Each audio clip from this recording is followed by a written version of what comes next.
أعوذ بالله من الشيطان الرجيم. Bismillahirrahmanirrahim. Assalamualaikum warahmatullahi wabarakatuh. Alhamdulillahilladzi arsala rasulahu bil huda wa dinil haq liyuzhirahu ala dini kullih wa kafa billahi syahida. Asyhadu alla ilaha illallah wahdahu la syarikalah wa asyhadu anna Muhammadan abduhu wa rasuluh la nabiyya ba'dah. Allahumma sholli ala sayidina Muhammad wa ala alihi wa sahbihi ajmain amma ba'du. Ibu-ibu rahimakumullah, pada kesempatan ini saya akan membahas tentang istighotsah. Apa itu istighotsah dan kenapa kita harus istighotsah? Nah, jadi ibu-ibu, kita melihat kondisi sekarang, kita sudah mengalami pandemi COVID berkepanjangan yang entah kapan akan usai, ya ibu-ibu. Jadi boleh dikatakan ini musibah yang tidak kita harapkan, musibah yang menimpa tidak hanya di Indonesia tapi seluruh dunia. Nah, karena itu kita tentu harus meminta pertolongan kepada Allah. Nah, pertolongan kepada Allah, meminta pertolongan dan kita berharap pertolongan dari Allah, itu yang kita maknai dengan istighotsah. Bukan hanya masalah pandemi COVID yang berkepanjangan, ibu-ibu, tapi dampak dari pandemi COVID ini juga seperti sekarang ya kita tahu Indonesia mulai memasuki resesi ekonomi karena penghasilan rata-rata penduduk Indonesia mulai berkurang. Penghasilan kebanyakan masyarakat Indonesia banyak yang menurun pada sebagai dampak atau sebagai akibat dari pandemi COVID yang berkepanjangan ini. Juga untuk anak-anak kita, adik-adik kita yang sedang sekolah dengan PJJ, pembelajaran jarak jauh ini juga lumayan berdampak ya. Karena mereka tidak terbiasa belajar di rumah, ini juga banyak pasti berdampak baik bagi anak-anak, psikologis anak, para orang tua pun demikian. Bagi guru juga mungkin agak kerepotan ya, karena nanti bagaimana cara melakukan seleksi atau melakukan tes bagi anak didiknya. Nah, jadi supaya pandemi ini segera berakhir, pandemi ini segera selesai, mari kita sama-sama memohon bantuan kepada Allah Subhanahu wa taala. Nah, karena segala sesuatu Allah lah yang akan menghentikan. Hanya Allah yang bisa menghentikan. Nah, untuk jelasnya kita lihat surat Yunus surat 10, surat ke-10 ayat 107. Allah berfirman, A'udzubillahi minasyaitonirrajim, wa yamsaskallahu bidurin falakashifa lahu illahu wa yuridka bihairin falarada li fadlih yusibu bihi may yasha'u min ibadihi wa huwal ghafurur rahim. Dan jika Allah menimpakan suatu bencana kepadamu, maka tidak ada yang dapat menghilangkannya kecuali Allah. Jadi ketika pandemi ini berlangsung mulai dari 2019 di daerah lain dan masuk ke tanah air kita di awal 2020, maka siapa yang bisa menghentikan? Dari surat Yunus, yang bisa menghentikan adalah Allah. Yang bisa menghilangkan COVID ini Allah. Berikutnya, jika Allah menghendaki kebaikan bagi kamu, maka tidak ada yang dapat menolak karunia-Nya. Allah memberikan kebaikan kepada siapa saja yang Allah kehendaki di antara hamba-hambanya. Allah Maha Pengampun, Maha Penyayang. Nah, jadi mari kita semua tundukkan hati, tundukkanlah wajah kita.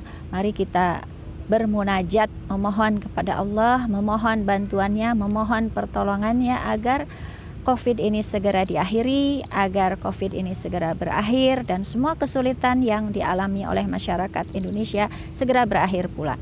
Nah, istighotsah ini dalilnya ada di surat Al-Anfal, surat ke-8 ayat 9 dan 10. Jadi pada waktu itu ketika perang Badar, perang besar pertama yang dialami oleh umat Islam pertama, Rasulullah SAW ketika perang Badar itu di Madinah agak sedih, agak khawatir karena umat Islam sepertiga dari musuh dari kafir Quraisy. Umat Islam yang siap dalam perang Badar itu sekitar 300 orang, sementara lawan ada 1000 orang. Jadi tentu saja Rasulullah SAW sangat perlu bantuan, dukungan dari Allah Subhanahu wa taala. Nah, kita lihat ayatnya. A'udzubillahi minasyaitonirrajim. Idz tastaghitsuna rabbakum fastajaba lakum anni mumidukum bi alfin minal malaikati murdifin. Ingatlah ketika kamu Muhammad memohon pertolongan kepada Rabbmu, lalu diperkenankannya bagimu Sungguh Allah akan mendatangkan bala bantuan kepadamu dengan 1000 malaikat yang datang berturut-turut. Maka Allah ketika itu di Asbabun Nuzul, di riwayat di tafsirnya diriwayatkan bagaimana Nabi Muhammad SAW itu menangis, berdoa, menangis, berharap, munajat kepada Allah Subhanahu wa taala agar Allah menurunkan bala bantuannya. Dan kemudian sampai sorbannya jatuh, ya, ada seorang sahabat yang melihat dan menenangkan Nabi Muhammad karena Nabi Muhammad terus menangis. Nah, sehingga Allah jawab dengan surat Al-Anfal ayat 9 ini dilanjutkan dengan ayat 10, wa ma ja'alallahu illa busyra walitatmainna bihi qulubukum wa ma nasru illa min indillah innallaha azizun hakim. Dan tidaklah Allah menjadikannya melainkan kabar gembira, sebagai kabar gembira agar hatimu menjadi tentram karenanya, dan kemenangan itu hanyalah dari sisi Allah. Sungguh Allah Maha Perkasa, Maha Bijaksana. Sehingga perang Badar pun akhirnya dimenangkan oleh umat Islam, dimenangkan oleh barisan, oleh panji-panji Rasulullah SAW. Nah, jadi Allah sudah memberi wahyu, sudah berkalam dengan firman-Nya di surat Al-Anfal. Nabi Muhammad sudah memberi contoh kepada kita bagaimana itu istighotsah. Maka marilah kita bersama-sama istighotsah. Kita tunjukkan hati kita, tundukkan hati kita, tundukkan wajah kita. Kita bermunajat, kita memohon pertolongan, memohon ya Allah, bantu kami ya Allah. Ya Allah, hilangkanlah duka lara kami, hilangkanlah nestapa kami, hilangkanlah gundah gulana kami karena Covid yang berkepanjangan ini. Nah, agar istighotsah ini bisa diterima oleh Allah, tentu kita awali dengan istighfar. Kenapa harus istighfar? Karena pada hakikatnya kita adalah manusia yang senantiasa berbuat salah. Kita adalah manusia pendosa, yang namanya manusia anas. Anas itu berasal dari kata nasian. Nasian itu artinya lupa. Nah, seperti kita tahu yang namanya manusia itu tidak luput dari al-khata' wa nisyan, tidak luput dari salah dan tidak luput dari al-khata' dosa, anisyan lupa, tidak luput dari salah dan lupa. Nah, karena itu kita harus senantiasa memperbanyak istighfar, perbanyaklah istighfar kepada Allah Subhanahu wa taala. Astaghfirullahaladzim, ya Allah aku mohon ampun kepadamu ya Allah atas banyaknya dosa, banyaknya salah, banyaknya hilaf. Nah, setelah kita memohon ampun kepada Allah, kita lanjutkan dengan doa-doa yang sudah diajarkan oleh para nabi kita, di antaranya doa Nabi Adam ketika melakukan kehilafan. Ketika Nabi Adam mencicipi buah yang sebetulnya buah terlarang, tapi dengan bahasanya iblis seolah-olah itu buah yang akan membuat Nabi Adam kekal di surga. Apa doanya? Doa taubatnya Nabi Adam, Rabbana zalamna anfusana wa illam taghfir lana wa tarhamna lanakunanna minal khasirin. Ya Allah, ya Rabb, betapa kami telah menzalimi diri kami, ya Allah. Ya Allah, betapa kami telah menganiaya diri kami, ya Allah, ya Rabb. Ya Allah, kalau Engkau tidak mengampuni kami, betapa kami termasuk orang yang rugi, ya Allah. Ya Allah, ampuni salah kami, ya Allah, ampuni dosa kami, ya Allah, ampuni, ya Allah, salah kami, ampuni, ya Allah, dosa kami. Nah, setelah kita istighfar, setelah kita bertobat nasuha, boleh juga kita menggunakan doa taubat Nabi Yunus alaihissalam atau Dhunnun. Nah, baru kita sampaikan doa-doa kita kepada Allah Subhanahu wa taala. Apa tujuan dan maksud doa kita? Jadi ibu-ibu, setelah kita istighfar yang banyak, kemudian dilanjutkan dengan puji-pujian kepada Allah Subhanahu wa taala, salawat kepada baginda Nabi Muhammad SAW. Lanjutkanlah dengan doa tadi, doa taubatnya Nabi Adam alaihissalam atau doa Nabi Yunus alaihissalam, doa taubatnya Nabi Yunus alaihissalam, juga dengan sayyidul istighfar. Allahumma anta rabbi la ilaha illa anta khalaqtani wa ana abduk wa ana ala ahdika wa wa'dika mastata'tu a'udzubika min syarri ma sana'tu abu'u lak bi ni'matika alayya wa abu'u bi dzambi faghfirli fa innahu la yaghfiru dzunuba illa anta.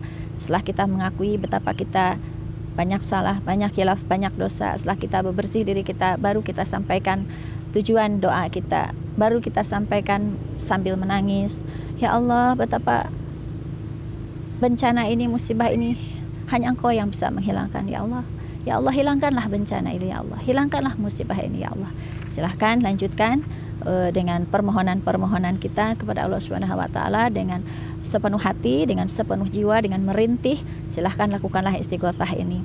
Bila bisa di setiap habis sholat fardu, lebih baik lagi kita di malam-malam, khususan di sepertiga malam terakhir.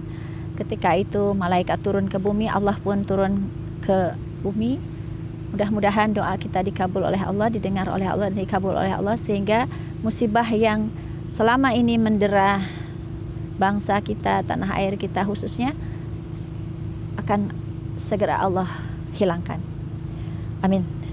Mudah-mudahan ibu-ibu bisa memahami apa yang saya sampaikan. Yang benar datangnya dari Allah Subhanahu wa taala, yang salah datangnya dari saya. Al-haqqu min rabbik wa la takunanna minal mumtarin. Billahi taufiq wal hidayah. Assalamualaikum warahmatullahi wabarakatuh. Nah, ibu-ibu, saya juga menulis buku tulisan yang isinya tidak lain dakwah juga ya Bu ya. Jadi kalau ibu-ibu ingin lebih menikmati selain YouTube, bisa juga membaca tulisan-tulisan saya yang ada di buku ini. Buku Kita Pasti Akan Ditanya, isinya tentang ya katakanlah dakwah ya, seruan kepada ibu-ibu, kepada siapapun yang mudah-mudahan bisa terketuk hatinya. Karena ini tulisan-tulisan saya insya Allah inspiratif ya, cukup inspiratif. Siapapun bisa baca, siapapun bisa ditulis dengan mudah lah intinya ya, mudah dicerna, mudah difahami. Sehingga mudah-mudahan dengan membaca tulisan saya, ibu-ibu bisa mendapatkan bulir-bulir hikmah yang insya Allah bermanfaat bagi kehidupan kita semua. Itu ya Bu ya, ini buku saya, buku tulisan saya, tulisan dakwah ya, tapi tidak dakwah yang kaku, tidak dakwah yang bahasanya tidak berat, bahasanya ringan, bahasanya mudah dicerna, dan mudah-mudahan bisa difahami, diamalkan tentu saja. Demikian Ibu, terima kasih. Hatur nuhun, jazakumullah khair.